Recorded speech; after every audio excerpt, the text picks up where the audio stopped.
तो है नमस्कार दोस्तों, स्वागत है आपका हमारे यूट्यूब चैनल पर। मैं हूँ आदित्य।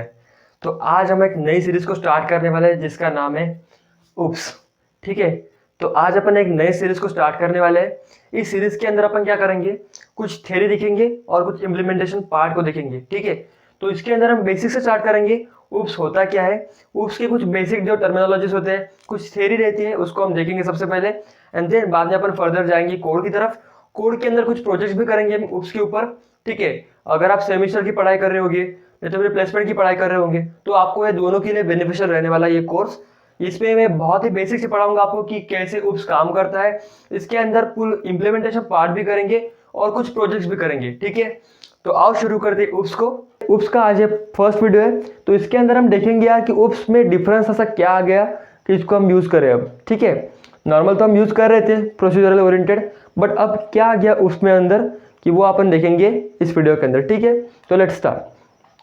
तो उप्स क्या होता है, तो उप्स बेसिकली क्या होता है, ऑब्जेक्ट ओरिएंटेड प्रोग्रामिंग सिस्टम। तो इस सिस्टम का हम यूज़ करते हैं हमारी प्रोग्रामिंग लैंग्वेज में।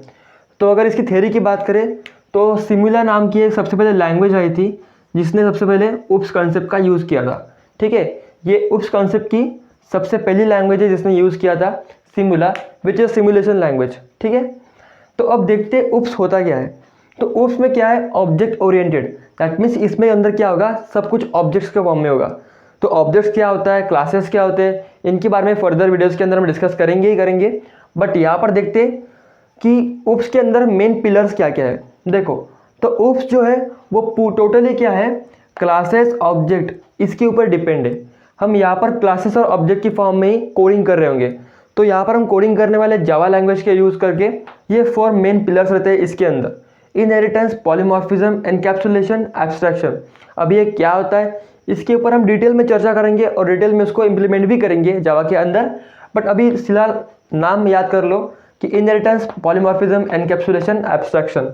यहाँ पर जो मेन होता है वो क्लासेस और ऑब्जेक्ट होता है। इसके अंदर फर्दर भी कुछ एडवांस टॉपिक होते हैं जैसे कि कपलिंग हो गया, कोहेजन हो गया। ठीक है, इसके ऊपर भी हम बात करेंगे नेक्स्ट वीडियोस के अंदर। तो अब देखते हैं प्रोसीजरल ओरिएंटेड प्रोग्रामिंग में और ऑब्जेक्ट ओरिएंटेड प्रोग्रामिंग में फ़र्क क्या है। हम क्या यूज़ करते थे सी लैंग्वेज में, ये वाले procedural oriented programming language. But अपन जावा में क्या यूज़ करते हैं, object oriented programming language.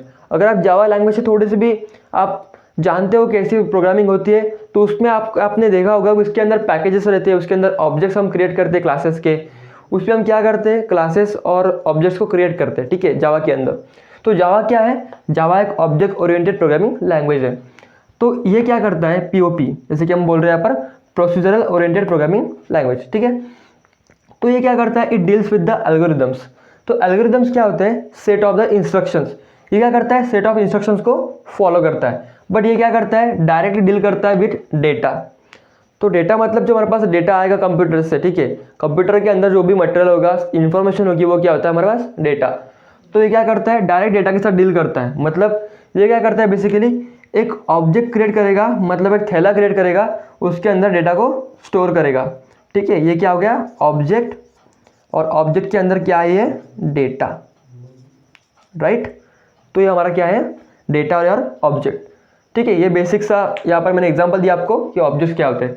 Then ये क्या करता है, it divide the programme into the functions. आपने सी प्रोग्रामिंग में देखा होगा कि हम प्रोग्राम जब लिखते हैं उसके अंदर मल्टीपल फंक्शंस बनाते हैं अपन। ठीक है, एक पीस ऑफ कोड लिखते हैं, उसको हम रीयूज करते हैं, फंक्शंस बोलते हैं उसको। ठीक है, बट यहाँ पर हम क्या करते हैं, it divide the programme into the object and classes.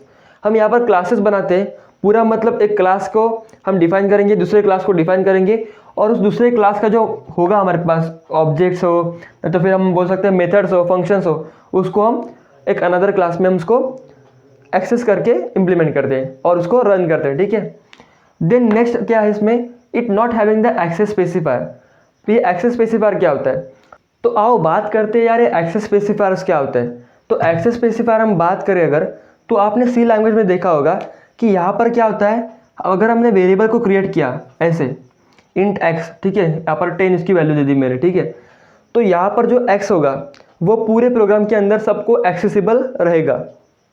But अगर मुझे क्या करना है, इस वेरिएबल को मुझे यहाँ पर हमने आपको बताया था जैसे मैंने क्लासेस में डिवाइड होता है, तो एक क्लास में मुझे इसको एक्सेसिबल रखना है, मतलब एक मेथड है जिसको एक्सेस करना है इस वेरिएबल को, बट वो अनदर क्लास में प्रेजेंट है। तो हम इसको क्या करेंगे, एक्सेस नहीं देंगे।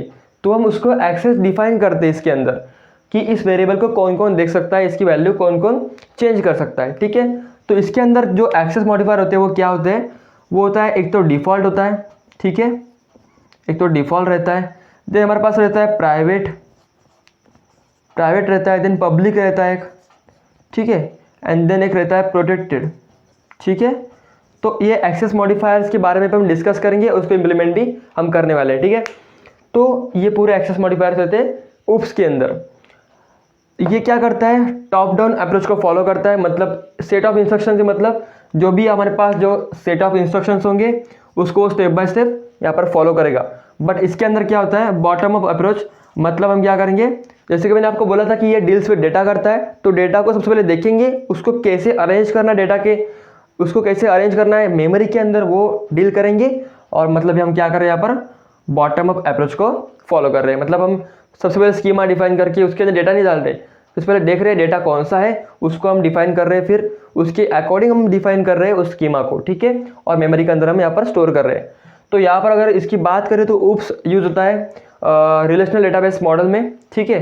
तो ऐसे रियल टाइम बहुत सारे सिस्टम में हम यूज़ करते हैं अभी के लिए उप्स कंसेप्ट, ठीक है। तो अभी जो कंसेप्ट जो भी अभी लैंग्वेजेस डेवलप हो रही है वो सब फॉलो कर रही है उप्स को, ठीक है। तो अभी उप्स का बहुत डिमांड है और वो हमें सीखना चाहिए क्योंकि ये बहुत इंपॉर्टेंट है, ठीक है। तो आज ये था इंट्रोडक्शन पार्ट। अगर आपको इस वीडियो से कुछ सीखने को मिला होगा तो इस वीडियो को लाइक कर देना और इस चैनल को सब्सक्राइब कर देना यार, क्योंकि ऐसे पूरा सीरीज में आपके लिए लाने वाला हो, आगे भी वीडियोस में आपके लिए लाने वाला हो विथ कोड, ठीक है। तो आज के लिए इतना ही, मिलते हैं नेक्स्ट वीडियो में, तब तक के लिए बाय बाय दोस्तों एंड ऑल द बेस्ट।